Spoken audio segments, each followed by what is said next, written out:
I'm Joanna DeCellis, editor of Club & Resort Chef. I'm here today with Michael Muse, executive chef of Sawgrass Country Club. Thanks for joining us today, Chef. Thank you, it's my pleasure. Tell us a little bit about yourself. Well, I'm the proud chef of Sawgrass Country Club. I've been there about 2.5 years. It's a very active club. We've got about 1,475 members. We do about 4.5 million in food and beverage revenue, and we've got 2 clubhouses, but one is currently under construction. Yeah, so this is like a complete rebuild, right? Absolutely. What's the story there? Was there a clubhouse there before that got knocked down and you're starting all over? There was a clubhouse there, and the members voted, and it's about a $24 million clubhouse being built right now. So Perry, our clubhouse our assistant general manager now, and I got to design the kitchen. So you know, it's a proud moment for a chef when you can kind of design it. Yeah.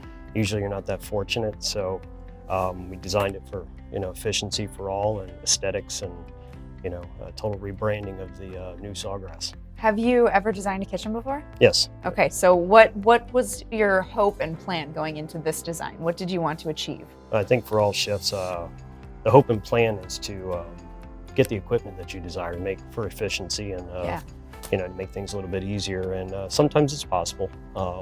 You know, and it was well received, the plan we designed, and it's going to be a beautiful kitchen. Yeah. What are you most excited about?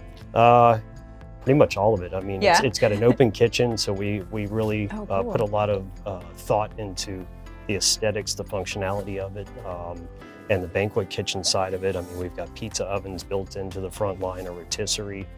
So we can do different theme nights, because we're going to kind of do like a gastropub kind of concept when we rebrand it. And then when you get to the banquet side, that's where kind of my hotel career came through. And you know, we put a rationale cooking equipment and just the layout and the flow of the whole operation, make it a lot easier.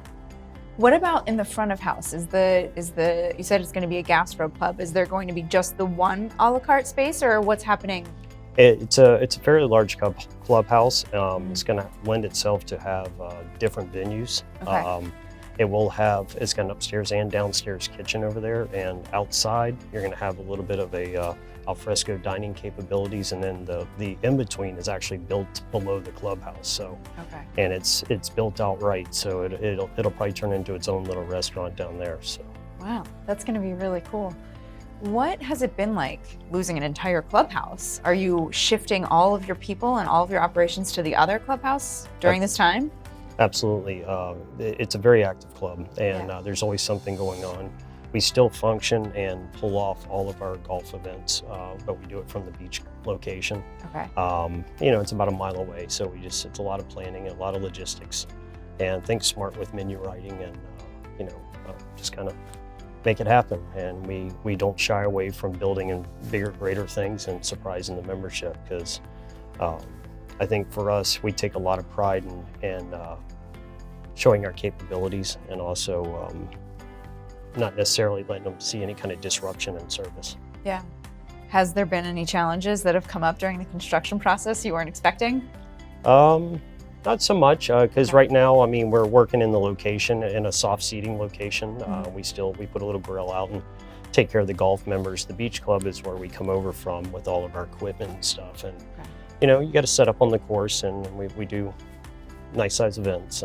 This 4th of July, I mean, we'll have between 750 to 1,000 members. Wow. 4th of July. So we write a real smart menu in there, because we don't have the kitchen to feed that anymore. So, you know, so we partner up with some of the local vendors, and, you know, they help us out with some refrigeration trucks and stuff. That's exciting. Yes. I'm excited for your brand new kitchen. What's it like working with Perry, who is a former chef?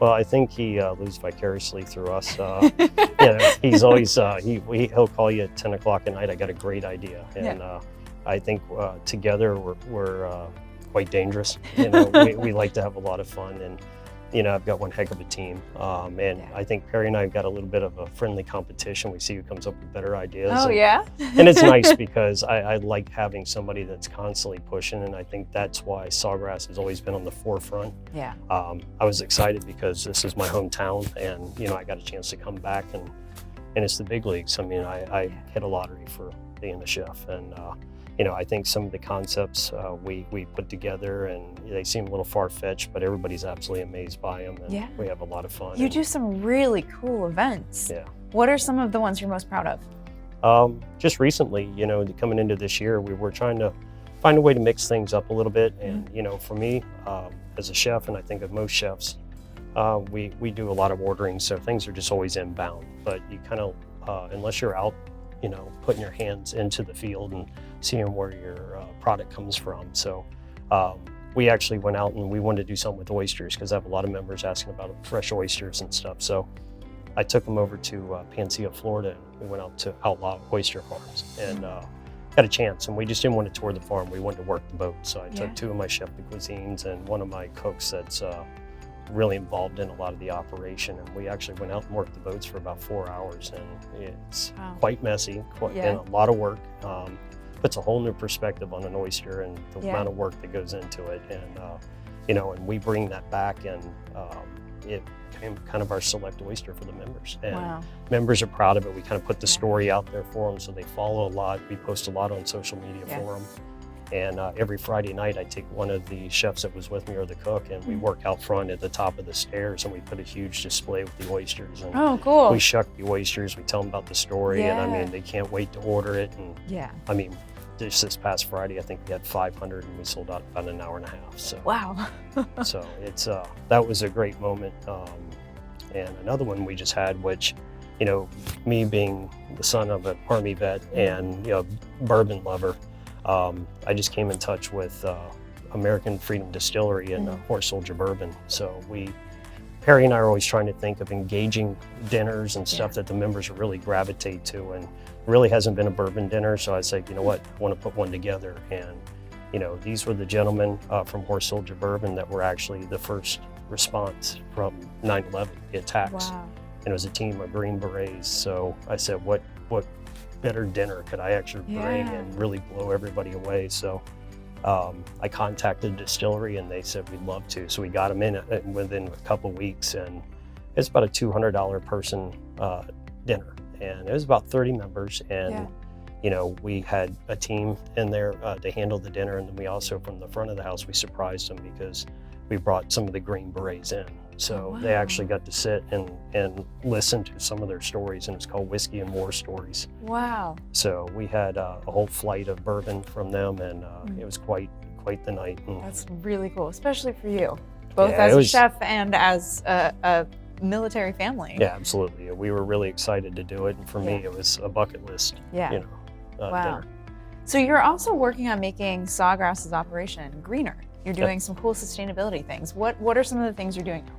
Some of the things that we're doing, because since we do have a beach location, with today's society, I mean, everybody's really conscious of straws and paper and plastics and everything. So, and a lot of our members have those concerns as well. So we've really started up with recycling efforts in the kitchens and stuff like that. So we paired well with our local garbage company.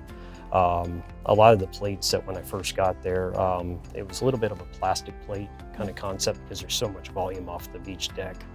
And we switched it out for a sugarcane. It's out of South Florida. It's a sugarcane fiber plate. So kind of tried to wash out as much plastic as we could. Switched everything over to like a VO product, which is it's a combustible like foam. Oh, okay. Because unfortunately with golf courses, styrofoam's a necessary evil. So, we found a way to actually still use styrofoam and feel good about it, because it does compose, in a short time. So, do these new products raise your cost? Yes, they do a little. They're more affordable now because I think more companies are trying to get that effort out there. For the club, I think it was a no-brainer. We just shifted a little bit and did what we had to do. Even with the straws, the straws are composable, and but we brought in a lid that kind of will deter from even using straws on a lot of our plastic cups and stuff like that. So we've made those efforts. What's the best piece of advice you've ever been given as a chef? I'd have to say sometimes just listen. Yeah. Listen to what your customers want. Listen to what your members want. Listen to your staff. I think everybody could learn to just listen sometimes. And once you once you show that you're open, you know, I think it bonds the team a little bit more. Yeah. Well, thank you so much for joining us today, Chef. We Thank you really so much. appreciate it. For more interviews like this, check out our website, www.clubandresortchef.com.